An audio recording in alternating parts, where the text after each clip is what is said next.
ایک شہر جہاں لوگ صبح گھر سے نکلے اور شام تک زندہ واپس نہ آئے، گلیوں میں سناٹا، صرف فوج کے قدم اور زمین پر کھدائی کی آوازیں۔ لوگ پوچھنے لگے، یہ گھنٹے کیوں کھودے جا رہے، اتنی لکڑیاں کیوں جمع کی جا رہی ہے؟ یہ خدا کا حکم ہے، ہمیں اطاعت کرنی چاہیے۔ پھر رات ہوتی ہے اور ایک ہی وقت پر 10 جگہ آگ لگائی جاتی ہے۔ شعلے آسمان کو چھونے لگے، دھواں شہر کو نگلنے لگا، اور تب بادشاہ کی آواز گونجتی ہے، جو اللہ کو رب کہتا ہے اسے ان کھائیوں میں پھینک دو۔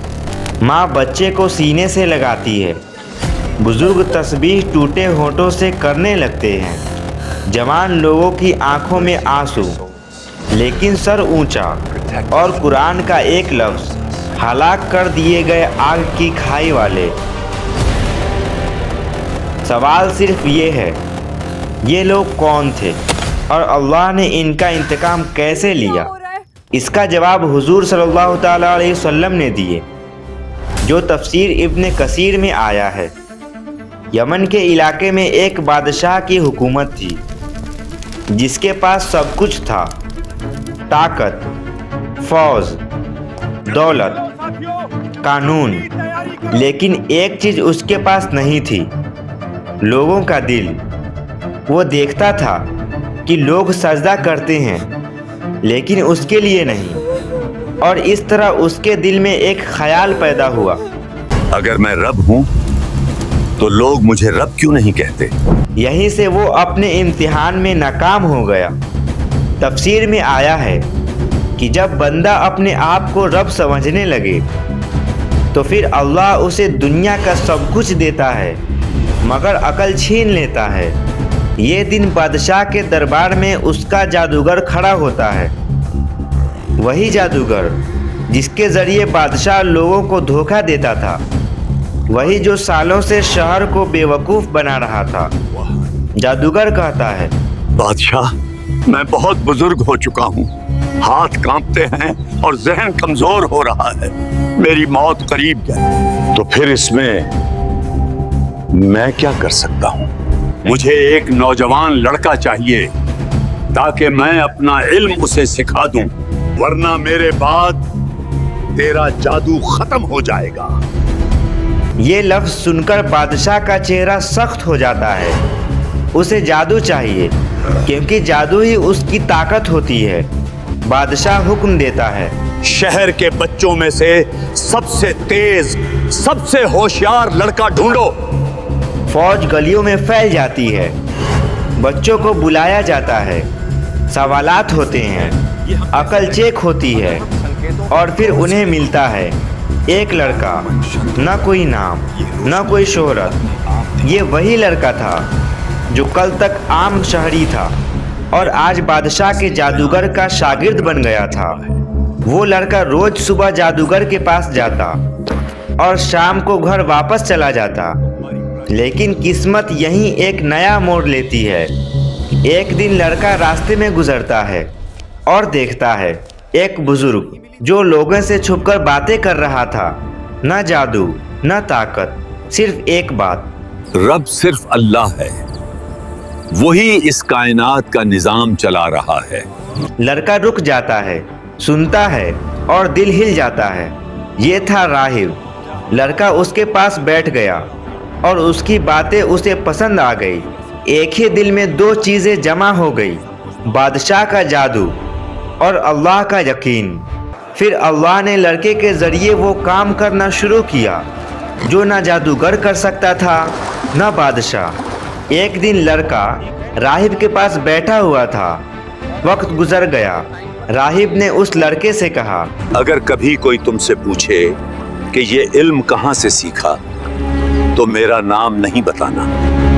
وہ لڑکا سمجھ جاتا ہے، اور جب محل پہنچتا ہے تو جادوگر غصے میں بیٹھا تھا۔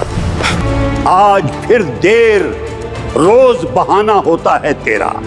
لڑکا چپ رہا، نہ سچ بولا نہ جھوٹ، بس دل میں ایک سوال چل رہا تھا، راہب کا رب یا جادوگر کا علم؟ और ये सवाल रोज उसके दिल में उसको परेशान करता। एक दिन शहर के रास्ते पर एक खौफनाक दरिंदा आ गया। रास्ता बंद, लोग भागने लगे, कोई आगे जाने को तैयार नहीं, और बीच में वही लड़का खड़ा था।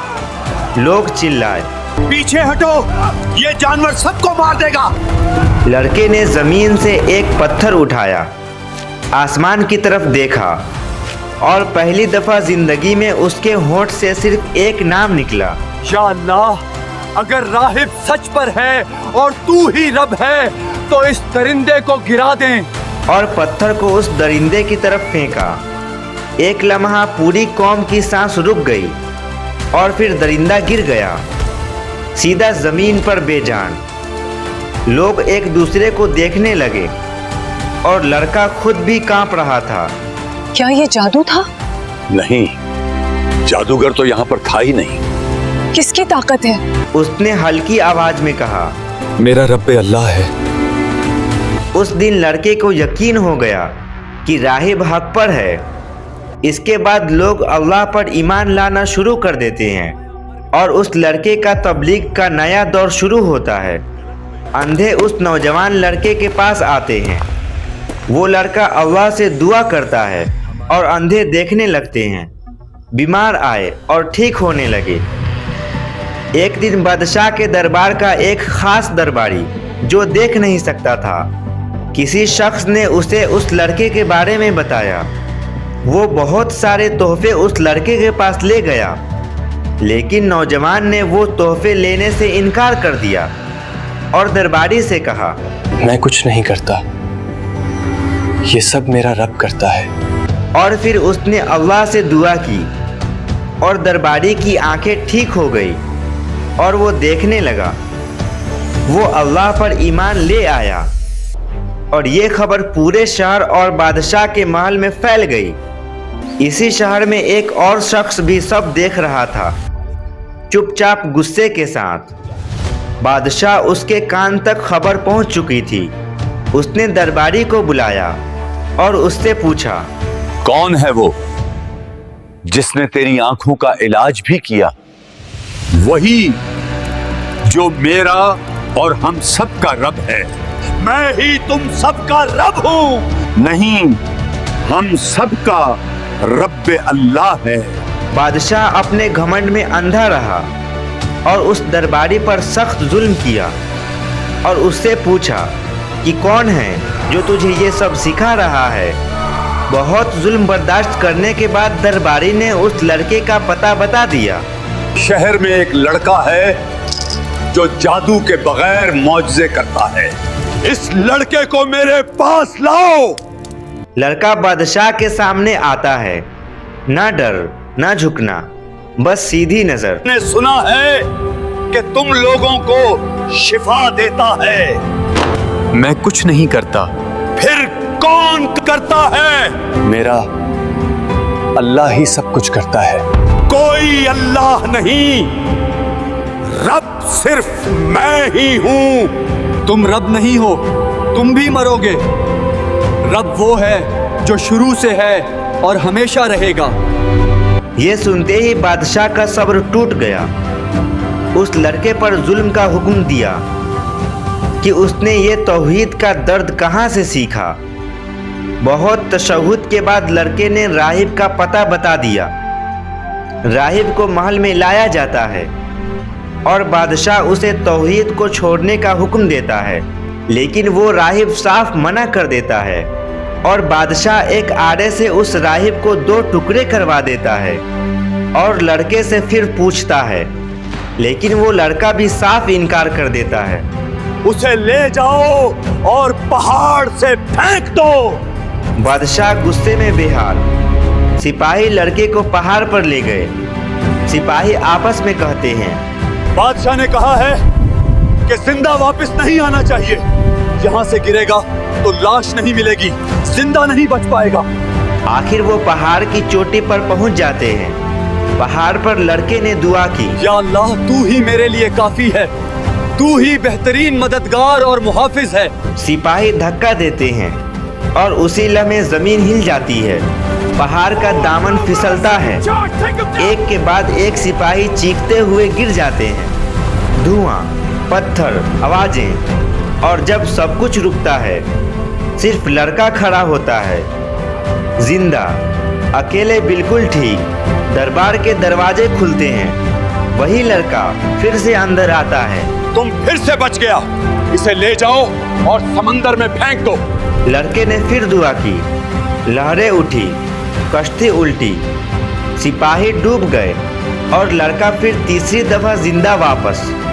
बादशाह ने समझ लिया ये लड़का आम नहीं है, और लड़के ने बादशाह को देखा और कहा, तुम मुझे नहीं मार सकते जब तक सबके सामने ये पढ़कर तीर न चला दे कि इस लड़के का रब्बुल्लाह है। बादशाह ने वही किया। इस लड़के का रब अल्लाह के नाम से। हवा रुक जाती है, परिंदे भी चुप। फिर तीर सीधा माथे पर लगता है। खून का एक कतरा और वो लड़का शहीद हो जाता है। फिर एक आवाज, हम सब लड़के के रब पर ईमान। हम सब लड़के के रब पर ईमान। हम सब लड़के के रब पर ईमान लाए। बादशाह का चेहरा सफेद। सब कुछ जला दूंगा, जमीन खोद दूं और इन्हें आग से भर दो। बादशाह का जुल्म जाग गया। अब उसका दुश्मन एक लड़का नहीं, पूरी कौम थी। ये लफ्ज सिर्फ हुक्म नहीं थे, ये नस्ल कशी का ऐलान था। सिपाही जमीन को खोदने लगे, इतने गहरे कि नीचे अंधेरे ही अंधेरे। लकड़ियां, तेल सब डाला जा रहा था। और फिर आग, शोले आसमान को छूने लगे। धुआं शहर को निगलने लगा। जमीन लाल हो चुकी थी। सिपाही सब लोगों को आग में डालने के लिए जमा करने लगे। जो अल्लाह को रब कहता है उसे उन खाइयों में फेंक दो। एक बुजुर्ग लड़ते हाथ से बोलता है, मेरा जिस्म कमजोर है लेकिन मेरा रब ताकतवर है। एक माँ अपने बच्चे के साथ रुकी तो बच्चा बोल उठा, अम्मी सब्र करो, आप हक पर हो। और उसी लम्हे उस औरत के दिल में अल्लाह का नूर आ गया और दोनों आग में कूद गए। और फिर जमीन लरसती है, तेज आंधी चलती है, धुआं शहर की तरफ मुड़ता है, आग को हवा मिलती है और शोले तूफान बन जाते हैं। लकड़ियां उड़कर बादशाह और सिपाहियों की तरफ जाती है। खाई के किनारे बैठे सिपाही एक पल में जल जाते हैं। सिर्फ आग का घेरा, वही आग जो मुमिनीन के लिए इम्तिहान थी, अब जालिमों की कब्र बन चुकी थी। बादशाह चीखता है, लेकिन आवाज़ धुएं में गुम हो जाती है और वो उसी आग में शिकार बन जाता है। और कुछ ही लम्हों में बादशाह मशीर, पूरा लश्कर सब राख। आज भी दुनिया जल रही है। कभी धमाका होता है, कभी भूख, कभी झूठा कानून, कभी खामोश कत्ल। हर जालिम समझता है कि वो बच गया और मौत के उस वक्त को भूल जाता है। अल्लाह के सामने न फौज होती है, न मीडिया, न ताकत, सिर्फ हिसाब। क्या आज इस जुल्म के दौर में भी कोई ऐसा है जो हक के रास्ते पर खड़ा हो? अगर है तो कमेंट में बताओ और वीडियो को लाइक करो और चैनल को सब्सक्राइब करें।